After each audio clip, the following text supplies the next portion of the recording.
Hello friends, welcome to my channel child educare. তো আশা করছি সবাই ভালো আছো। তো দেখো, আজকে আমি পঞ্চম শ্রেণীর অঙ্ক করাবো। তো সেখান থেকে প্রথম অধ্যায় আগের পড়া মনে করি এটা আমাদের চলছিল। তো সেখান থেকে আজকে আমি তোমাদেরকে পড়াবো। দেখো, নানানভাবে সাজাই এবং উৎপাদকে গাছ, অর্থাৎ গাছে উৎপাদক খুঁজি, এই চ্যাপ্টার দুটো তোমাদেরকে আমি পড়াবো। তো ক্লাসটা শুরু করার আগে বলে রাখি যে আমার পড়ানো যদি তোমাদের ভালো লেগে থাকে তাহলে অবশ্যই ভিডিওটিতে একটি লাইক, কমেন্ট এবং শেয়ার করবে। আর যারা আমার চ্যানেলে নতুন তারা চ্যানেলটিকে প্লিজ সাবস্ক্রাইব করে পাশে থাকা বেল আইকনে প্রেস করবে, যাতে সবার আগে নোটিফিকেশান তোমাদের কাছে এসে পৌঁছয়। তো চলো আজকে শুরু করি। নানাভাবে সাজাই। আমরা 6 জন বন্ধু মাঠে ছোটাছুটি করে খেলা করছি। আমার দাদা এসে বিভিন্ন সারিতে দাঁড়াতে বললেন। তাহলে আমরা কজন বন্ধু ছিলাম? 6 জন। 6 জনকে দাদা এসে বললেন যে বিভিন্ন সারিতে দাঁড়াতে।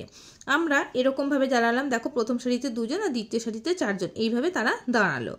কিন্তু প্রতি সারিতে সমান সংখ্যক বন্ধু নেই। তাহলে প্রত্যেকটা সারি থেকে দেখো সমান সংখ্যক আছে। প্রথম লাইনে 2 জন আছে, দ্বিতীয় লাইনে 4 জন আছে, তো সমানভাবে নেই। তাই এইভাবে হবে না। তখন আমরা দাঁড়ালাম, অর্থাৎ দাঁড়ায় প্রতি সারিতে 3 জন করে, আবার অথবা প্রতি সারিতে 2 জন করে, প্রতি সারিতে 6 জন করে, আর প্রতি সারিতে 1 জন করে, এইভাবে তারা দাঁড়ালো। তো দেখো, প্রত্যেক সারিতে যদি 3 জন করে দাঁড়ায় তাহলে সারি কটা হচ্ছে? দুটো। দেখো, 1 2 3, 1 2 3, তাহলে মোট 6 জন ছিল। তাহলে দুটো সারিতে, এই প্রতি সারিতে কজন? 3 জন করে দাঁড়ালো, অর্থাৎ সারি হয়েছে কটা? দুটো। আবার এখানে দেখো, প্রতি সারিতে 2 জন করে দাঁড়িয়েছে, তাহলে 2 জন করে দাঁড়ালে সারি হয়েছে কটা? 3টে। একটা, দুটো, 3টে। আর প্রতি সারিতে 6 জন করে দাঁড়ালে একটাই সারি হবে, কারণ ওরাই তো রয়েছেই তো 6 জন, তাই না? আর প্রতি সারিতে যদি 1 জন করে দাঁড়ায় তাহলে সারি হয়েছে কটা? 6টা। তাহলে বোঝা গেল। তাহলে এবার দেখো, তাহলে আমরা যদি 6 সংখ্যাটাকে এইভাবে ভাঙি, দেখো যদি দুটো, অর্থাৎ সারি সংখ্যা কটা? দুটো। দুটো সারিতে কজন করে দাঁড়িয়েছে? 3 জন করে, তাহলে 2 গুণিত 3, তাহলে 3 দুগুণে হয় কত? 6। আবার দেখো, সারির সংখ্যা 3টে, প্রতি সারিতে কজন করে দাঁড়িয়েছে? 2 জন, তাহলে 3 গুণ 2, 3 দুগুণে 6। আবার এখানে দেখো, একটা সারিতে 6 জন করে দাঁড়িয়েছে, তাহলে 1 গুণ 6। আবার এখানে 1 জন করে 6টা সারিতে দাঁড়িয়েছে, তাহলে 6 গুণ 1। তাহলে এইভাবে 6 সংখ্যাটাকে আমরা এত রকমভাবে ভাঙলাম। তাহলে এইভাবে আমরা 6 জন দাঁড়িয়ে থাকতে পারি। তাই 6-এর গুণনীয়কগুলি পেলাম। তাহলে এইভাবে যদি আমরা দাঁড়াই তাহলে 6-এর গুণনীয়কগুলি আমরা কি কত কত পেলাম? 1 পেলাম, 2 পেলাম, 3 পেলাম, আর 6 পেলাম। তাহলে 6-এর গুণনীয়কগুলো আমরা কত কত পেলাম? 1 পেলাম, যেহেতু প্রতি সারিতে যদি 1 জন করে দাঁড়ায় 1, তারপরে প্রতি সারিতে 2 জন করে দাঁড়ালে 2, প্রতি সারিতে 3 জন করে, আবার প্রতি সারিতে 6 জন করে দাঁড়ালে, তো এইগুলো আমরা পেলাম কি? গুণনীয়ক। তাহলে 6-এর গুণনীয়কের সংখ্যা কিন্তু নির্দিষ্ট। তাহলে আমরা এর আগের দিন পড়েছিলাম কি? গুণিতক হয় অসংখ্য, যে কোনো সংখ্যার গুণিতক কিন্তু অসংখ্য, আর গুণনীয়কের সংখ্যা হবে কি? নির্দিষ্ট। কিন্তু দেখো, যদি 6-এর গুণনীয়ক 1 2 3 6 এই কটা বাদে কিন্তু আর কিন্তু গুণনীয়ক হচ্ছে না। অর্থাৎ 6কে আমরা 2 দিয়ে ভাঙতে পারি, 3 দুগুণে 6, আবার 3 দিয়ে ভাঙলেও হবে 3 দুগুণে 6, 6 দিয়ে ভাঙলে 6 একে 6, 1 দিয়ে ভাঙলে 6 একে 6, এইভাবে আমরা ভাঙতে পারছি। তাহলে 6-এর গুণনীয়ক পেলাম 1 2 3 6, এবং সেটা হচ্ছে কি? নির্দিষ্ট। এর বাইরে কিন্তু আর কোনো সংখ্যা হয় না।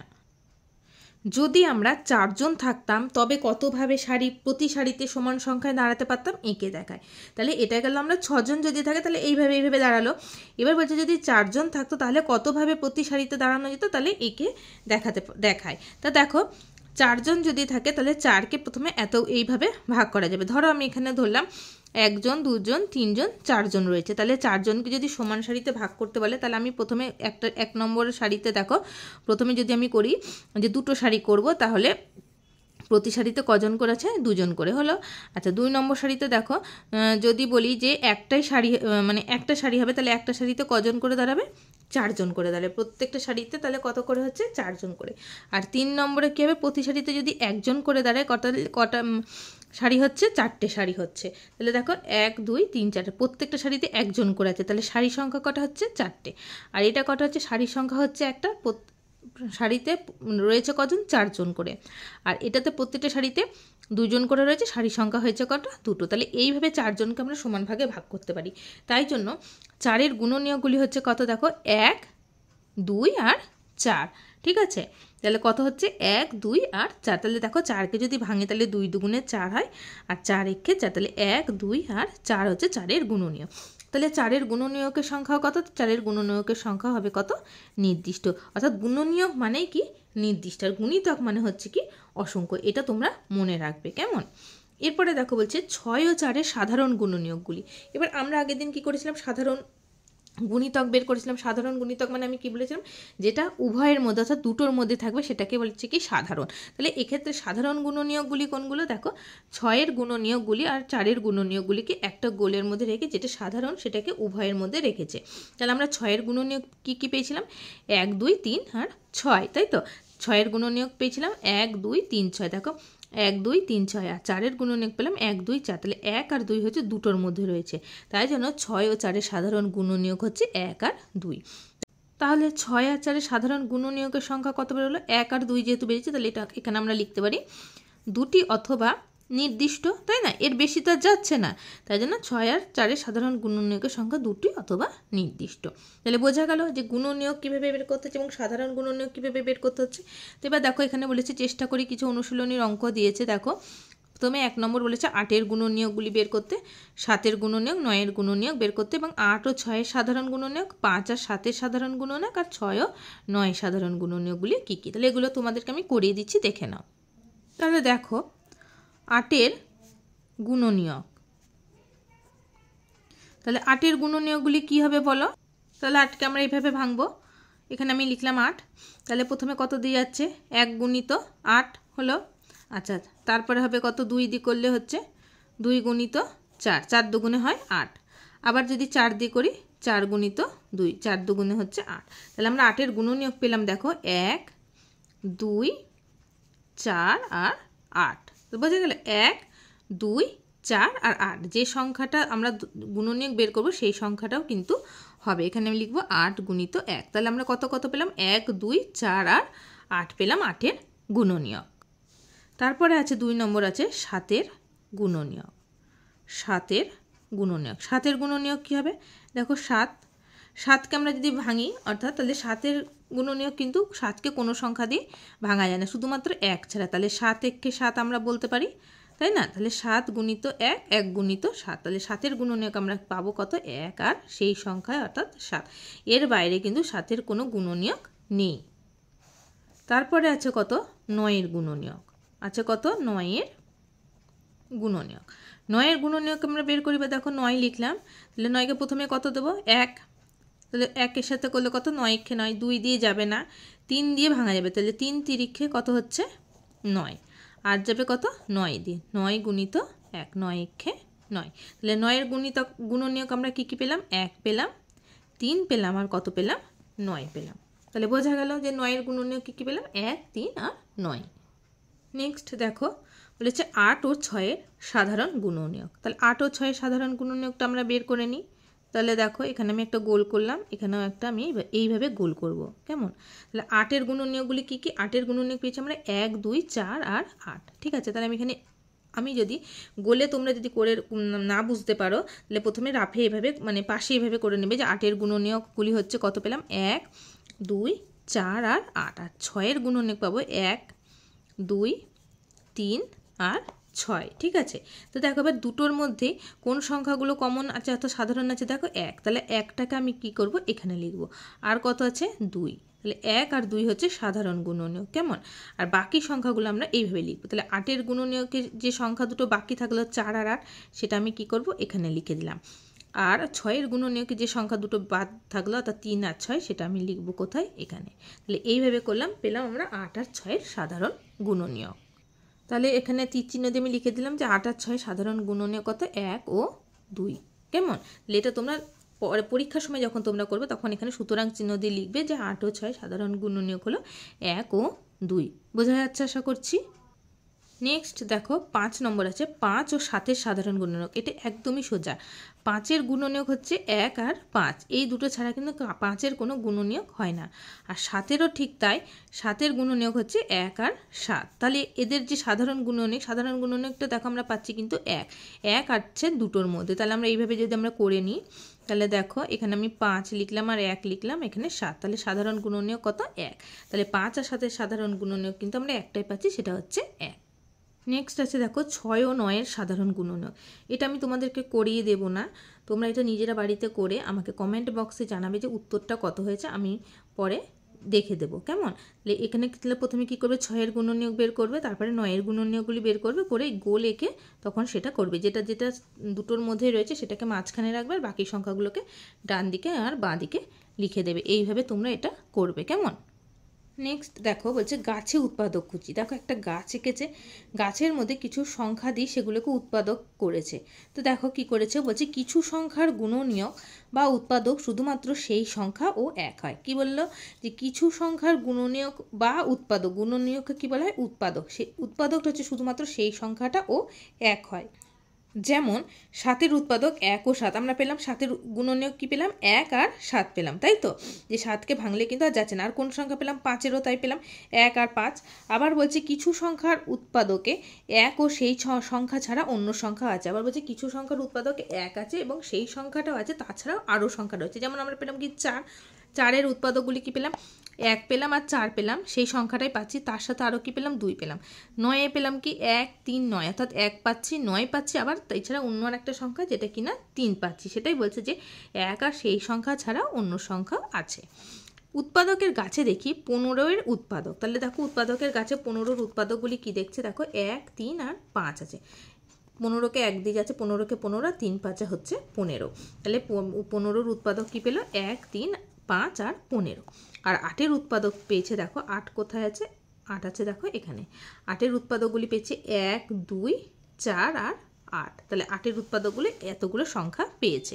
দিয়ে বলছে দেখো 15 ও 8 এই সংখ্যা দুটিতে 1 ও সেই সংখ্যা ছাড়াও অন্য উৎপাদক আছে। তাহলে 8-এর কী আছে, 15 আর 8 আছে 1 আর 15 আর 8 ছাড়াও অন্য উৎপাদক আছে, তাই এদেরকে বলা হয় কি, যৌগিক সংখ্যা। তাহলে এদেরকে কি বলা হচ্ছে, যৌগিক সংখ্যা। অর্থাৎ যে সংখ্যায় উৎপাদকে 1 আর সেই সংখ্যাটা ছাড়া আরও সংখ্যা থাকে তাদেরকে বলা হয় যৌগিক সংখ্যা। এক কথায় যে সংখ্যাকে আমরা ভাঙতে পারবো সেটাই হচ্ছে কি যৌগিক সংখ্যা। বোঝা গেল? যেমন ধরো 4, 4কে আমরা ভাঙতে পারছি 2 দুগুণে হচ্ছে 4, তাহলে 4-এর উৎপাদক কত বেরোচ্ছে, 1, 2 আর 4। কেমন? 15, 15কে আমরা ভাঙতে পারছি, 15কে 15, 3 দিয়ে যাচ্ছে 3 5 15, আবার 5 দিয়েও যাচ্ছে 3 5 15। তাহলে 15-এর উৎপাদক কত হচ্ছে, 1, 3, 5, 15। সেই জন্য এদেরকে বলা হচ্ছে কি যৌগিক সংখ্যা। তা যে সংখ্যাটাকে আমরা ভাঙতে পারছি সেটাই হচ্ছে কি যৌগিক সংখ্যা। আর দেখো 2, 5, 7 সংখ্যাগুলিতে 1 ও সেই সংখ্যা ছাড়া অন্য কোনো উৎপাদক নেই। তাহলে 2, 5, 7 এই সংখ্যাগুলিতে কি আছে, 1 আর সেই সংখ্যা ছাড়া আর কোনো উৎপাদক কিন্তু নেই, হয় না। অর্থাৎ দুটি আলাদা উৎপাদক থাকে, তাই এরা কি মৌলিক সংখ্যা। তা সেই সংখ্যাগুলিকে কিন্তু ভাঙা যায় না। 5কে কিন্তু কোনো কিছুতে আমরা সমান ভাগে কিন্তু ভাগ করতে পারবো না, কেমন? 7কেও আমরা পারবো না, এই জন্য এই দুটোকে বলা হচ্ছে কি মৌলিক সংখ্যা। কিন্তু দেখো 1-এর ক্ষেত্রে উৎপাদক দুটি আলাদা নয়। তাহলে 1-এর ক্ষেত্রে কি বলছে, 1-এর ক্ষেত্রে উৎপাদক দুটি আলাদা নয়, তাই 1 হচ্ছে মৌলিক নয়, আবার কি যৌগিকও নয়। তাহলে 1 আমাদের কি সংখ্যা নয়, 1 হচ্ছে মৌলিক সংখ্যাও নয়, আবার কি যৌগিক সংখ্যাও কিন্তু নয়। বলছে 1-এর উৎপাদক যেহেতু দুটো আলাদা আলাদা নয়, 1-এর কোনো উৎপাদকই নেই, ঠিক আছে, তাই জন্য বলছে কি না 1 মৌলিক সংখ্যাও নয়, আবার যৌগিক সংখ্যাও নয়। তাহলে বোঝা গেল যে মৌলিক সংখ্যার যৌগিক সংখ্যা। তো যৌগিক সংখ্যা যেটাকে আমরা, যে সংখ্যাটাকে এক কথা আমরা ভাঙতে পারছি সেটা হচ্ছে যৌগিক সংখ্যা, আর যে সংখ্যাটাকে আমরা ভাঙতে পারছি না সেটা হচ্ছে মৌলিক সংখ্যা। তার মধ্যে 1 হচ্ছে মৌলিকও নয়, আবার যৌগিকও নয়। এবার দেখো হচ্ছে নিচের সংখ্যাগুলির উৎপাদকের সাহায্যে মৌলিক বা যৌগিক লিখি। প্রথমে আমাকে উৎপাদককে ভাঙতে হবে, তারপরে সেটাকে মৌলিক সংখ্যা না যৌগিক সংখ্যা সেটা আমাদেরকে লিখতে হবে। তো দেখো প্রথমে আছে 18, 18কে ভেঙেছে দেখো 2 দিয়ে, 9 দুগুণে 18। এবার দেখো 9কে কিন্তু আবার ভাঙা যায়, আমরা ভাঙতে পারবো, তাই তো, 3 তিরিখে 9, আর 1 দিয়ে যাবে 18কে 18। তাহলে এটা কি সংখ্যা হলো, এটা যৌগিক সংখ্যা, যেহেতু 18-র উৎপাদক আমরা 1 আর সেই সংখ্যা, অর্থাৎ 18 ছাড়াও এতগুলো উৎপাদক কিন্তু পাচ্ছি, সেই জন্য 18 কি যৌগিক সংখ্যা। বোঝা যাচ্ছে? এবার দেখো 6, 6কে আমরা যদি ভাঙি দেখো কত হবে, 1 পাবো, 2 পাবো, 3 পাবো, 3 দুগুণে হয় 6। তাহলে 1-এর ক্ষেত্রেও ঠিক একই রকমের হচ্ছে, দেখো 6 ছাড়াও, 1 আর 6 ছাড়াও কিন্তু আরও দুটো সংখ্যা রয়েছে। তাহলে এই 6 হচ্ছে কি সংখ্যা, যৌগিক সংখ্যা। আশা করছি বুঝতে পারছো। তারপরে আছে দেখো 14, তাহলে 14কে ভাঙলে কত হয়, 14 1-এ 14 হয়, আর 2 দিয়ে করলে হচ্ছে 7 দুগুণে আমরা পাবো 14। তাহলে 14 কি সংখ্যা হচ্ছে, যৌগিক সংখ্যা। এগুলো কিন্তু তোমরা অবশ্যই বাড়িতে প্র্যাকটিস করবে, না হলে কিন্তু পারবে না, কেমন? যত প্র্যাকটিস করবে তত ইজি লাগবে। নেক্সট দেখো আছে 20, তো 20কে প্রথমে এখানে 2 বসিয়ে দিয়েছে, তাহলে 2 দিয়ে যদি আমরা 20কে ভাগ করি তাহলে কত হয়, 10 দুগুণে হয় কত, 20। এবার 10কে যদি আমরা ভাঙি তাহলে কত হয়, 5 দুগুণে হয় 10, আর এখানে কত 1, 10 20 1 20, তাহলে বোঝা গেল। তাহলে 20টাও কি সংখ্যা, 20 হচ্ছে আমাদের যৌগিক সংখ্যা, যেহেতু 1 আর সেই সংখ্যা ছাড়া আরও উৎপাদক 20 রয়েছে। তারপরে দেখো আছে 21, 21কে যদি আমরা ভাঙি তাহলে এখানে কত সংখ্যা হবে এটা তোমরা নিজেরা করবে। 3টা দেখো, 3কে আমরা কোনো কিছুতে ভাঙতে পারি না, তাহলে 3-এর উৎপাদক কিন্তু আমরা 1 আর 3 ছাড়া আর কোনো সংখ্যা পাবো না, সেই জন্য 3 হবে কি সংখ্যা, মৌলিক সংখ্যা, যেহেতু 1 আর 3 ছাড়া সেই আর কোনো উৎপাদক নেই, সেই জন্য 3 হচ্ছে মৌলিক সংখ্যা। 11 দেখো, 11ও তাই, 1 আর 11 ছাড়া আর কোনো সংখ্যা আমরা পাবো না, তাই এটা 11 কি সংখ্যা, 11 হচ্ছে মৌলিক সংখ্যা। এই 10 আর 17 তোমরা নিজেরা বাড়িতে করবে, সেটা মৌলিক সংখ্যা না যৌগিক সংখ্যা এটা বের করে নিজেরা করবে। নেক্সট দেখো 2 নম্বর প্রশ্ন বলছে 1 থেকে 50-এর মধ্যে মৌলিক সংখ্যাগুলো লিখি। তাহলে বুঝতে পারলে যে কোনটা মৌলিক সংখ্যা হচ্ছে আর কোনটা যৌগিক সংখ্যা হচ্ছে আশা করছি।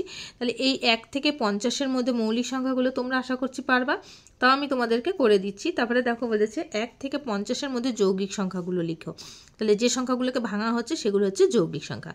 তারপরে বলছে দেখো 2 ছাড়া প্রত্যেক জোড় সংখ্যা মৌলিক না যৌগিক তা লিখি। তাহলে 2 ছাড়া 2 সংখ্যাটা ছাড়া প্রত্যেক জোড় সংখ্যা কোনটা, 4 হচ্ছে যোগ সংখ্যা, 2 দুগুণে 4 হচ্ছে, ঠিক আছে, 9 হচ্ছে জোড় সংখ্যা, 3 তিরিক্ষে 9 হচ্ছে, তাহলে এই সংখ্যাগুলো মৌলিক সংখ্যা না যৌগিক সংখ্যা সেটা তোমাদেরকে লিখতে বলেছে। তারপরে দেখো বলছে মৌলিক জোড় সংখ্যা লিখি, মৌলিক অথবা অথচ জোড় সেটা লিখতে বলছে, এগুলো চলো করিয়ে দিচ্ছি।